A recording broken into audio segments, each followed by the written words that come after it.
Jangan lupa like, komen, dan subscribe channel YouTube TVRI Bengkulu dan nyalakan lonceng notifikasinya.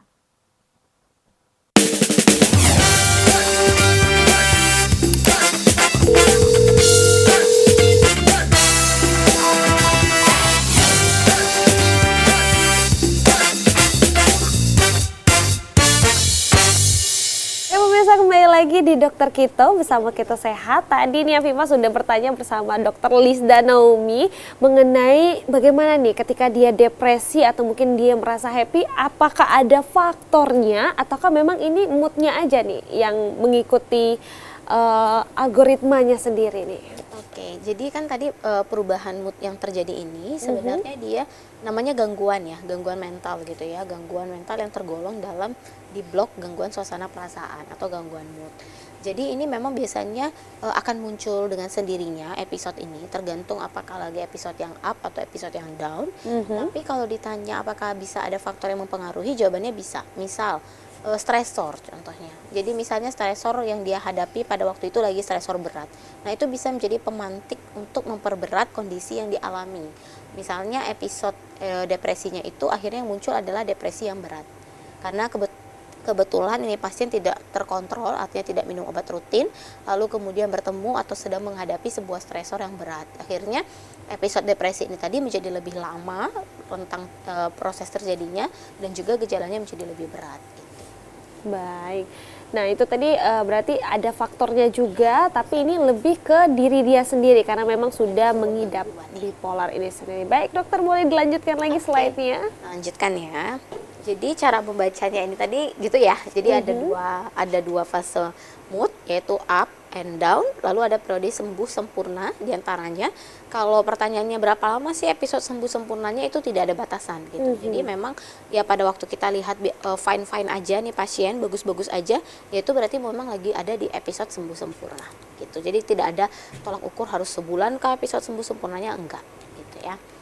Kemudian terapi sekarang. Jadi kalau kita berbicara soal terapi, mungkin kalau untuk obat saya tidak akan jelaskan terlalu detail karena memang obat-obatan semua sih kasus-kasus jiwa itu bukanlah obat yang bisa dikonsumsi bebas. Jadi nggak bisa masyarakat langsung pergi ke apotek terus beli, itu nggak bisa gitu ya.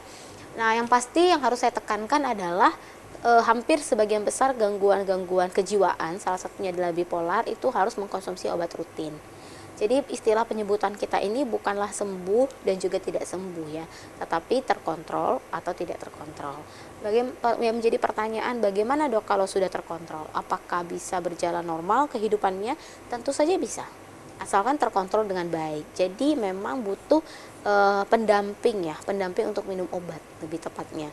Jadi ada yang mengingatkan, oh ini sudah jadwalnya untuk minum obat gitu. Jadi tidak ada miss, tidak ada loss dalam konsumsi obat rutinnya. Karena kalau sudah minum obat rutin maka bisa semua itu bisa kayak episode yang sembuh sempurna tadi. Tapi tetap lagi-lagi faktor yang sudah disampaikan oleh Dokter Junia tadi, salah satunya faktor lingkungan, di dalamnya itu ada stresor mungkin. Jadi ibaratnya itu jangan dikasih yang berat-berat ya bebannya ya, jangan ditimpali yang berat-berat. Kalau kita tahu memang saudara, keluarga atau sahabat kita misalnya menderita gangguan bipolar gitu, karena bisa menjadi pemantiknya ya. Untuk terapinya tetap selain dari farmakoterapi, semua kasus-kasus kejiwaan, gangguan kejiwaan itu harus dibarengi dengan psikoterapi ya. Jadi ada yang namanya support system ya, istilah gaulnya sekarang ya. Itu memang benar dan sangat diperlukan di hampir semua case gangguan jiwa. Ya, jadi tidak bisa keluarga bilang kan sudah saya bawa berobat ke rumah sakit, sudah diterapi dengan dokter jiwanya, udah dapat obat nih segepok nih untuk 1 bulan, tapi habis itu ditinggalin aja gitu, nggak didampingi, nggak ditanya, nggak dirawat gitu ya. Itu juga tidak akan menghasilkan dampak yang maksimal ya, nggak bisa memenuhi seoptimal mungkin dari 3 aspek tadi, aktivitas, interaksi sosial, pekerjaan, dan perawatan diri. Karena dia harus combine, jadi dua-duanya kita kombinasi, obat iya, psikoterapi iya gitu ya. Nah nanti apakah bipolar itu harus dirawat inap? Mungkin yang trennya sekarang dia rawat inap gitu ya, atau boleh pulang aja nih dengan obat tadi, dengan support system dari keluarga. Mungkin jadi pertanyaan seperti itu. Indikasi rawat inapnya apa sih? Yang pasti adalah bisa membahayakan dirinya sendiri dan juga orang lain. Artinya tadi kan dia punya 2 episode nih. Kalau dia terlalu manik gitu ya, kita takutnya dia terlalu happy. Kadang-kadang pada kasus yang manik ya, bukan hipomanik, bisa disertai dengan halusinasi. Ada gejala psikotik nih di dalamnya. Ya, jadi halusinasi ini kan sebuah gangguan persepsi ya. Jadi mempersepsikan sesuatu yang sebenarnya tidak ada stimulus yang nyata. Jadi nggak ada sebenarnya. Jadi dia bisa mendengar sesuatu yang menginstruksikan dia untuk membunuh, menginstruksikan dia untuk mengakhiri hidup misalnya ya. Itu harus dirawat inap. Atau membahayakan orang lain. Jadi misalnya dia lagi di fase down, depresi. Depresinya kategorinya kalau mungkin pemirsa menonton dari kemarin ya, ada kita bahas tentang depresi. Ada kriterianya depresi ringan, sedang, dan berat. Kalau dia yang berat, bisa kemungkinan ada gejala psikotik juga. Jadi bisa ada halusinasi, halusinasi pendengaran misalnya. Jadi dia mendengar bisikan-bisikan untuk menyakiti atau membunuh si A, misalnya tetangganya yang dia rasa itu menjahati dia misalnya. Nah, ini semua adalah indikasi untuk rawat inap. Baik, berarti ini bisa masuk dalam halusinasi juga ya dokter ya? Bisa ada gejala halusinasi di dalamnya, gejala psikotik. Selain dari halusinasi, apakah ada lagi nih gejala-gejala yang timbul setelah kita sudah diagnosa bipolar ini? Jadi kalau gejalanya tadi mungkin tergantung episodenya ya, lagi episode up atau down. Kalau lagi episode up, maka gejalanya semua yang naik prinsipnya. Yang happy tapi berlebihan gitu ya, di atas kadar normal. Kalau dia lagi di episode yang down, maka gejalanya down, turun, atau bisa kita bilang dalam kondisi sedih tapi sedih yang berlebihan. Nah, satu lagi sebenarnya yang indikasi rawat inap yang mau saya jelaskan itu adalah agitasi. Agitasi itu adalah gaduh gelisah. Jadi kalau kondisinya gaduh gelisah, ini tahu ya gaduh gelisah ya, jadi ngamuk-ngamuk. Pernah ya lihat ya yang kakinya harus kita ikat. Memang diikat ya, bukan diikat ya, kalau bahasa medisnya di restrain ya. Jadi kita tenangkan gitu ya, kemudian kita stabilkan. Memang pakai bantuan harus kita ikat minimal di tangan, kedua tangan dan kaki. Jadi ada 5 penolong setidaknya, kanan kiri untuk yang tangan dan juga kaki kanan kiri sama 1 bagian kepala. Nah, ini adalah fungsinya untuk menenangkan pasien yang lagi kondisinya ngamuk atau gaduh gelisah. Karena apa? Dampaknya di nomor 1 dan 2. Bisa berbahaya untuk dia sendiri, kalau gaduh gelisah ya, bisa kebentur kepalanya, ke tembok misalnya, atau dia melempar ke orang lain yang ada di dekatnya kalau nggak kita ikat gitu ya. Nah, itu juga indikasi untuk rawat inap. Biasanya kalau pasien datang dengan agitasi, dari pintu IGD aja tuh kita udah tahu nih, ini pasti harus kita observasi dulu gitu ya. Nah, tapi kalau rawat jalan gimana? Oh, kalau rawat jalan itu bisa sih, nggak harus semua dirawat inap ya pasien bipolar. Kalau pasiennya stabil, memang dia ada bahagia berlebihan, tapi tidak ada indikasi untuk gaduh gelisah, tidak ada indikasi menyakiti diri sendiri, atau tidak ada indikasi untuk menyakiti orang lain.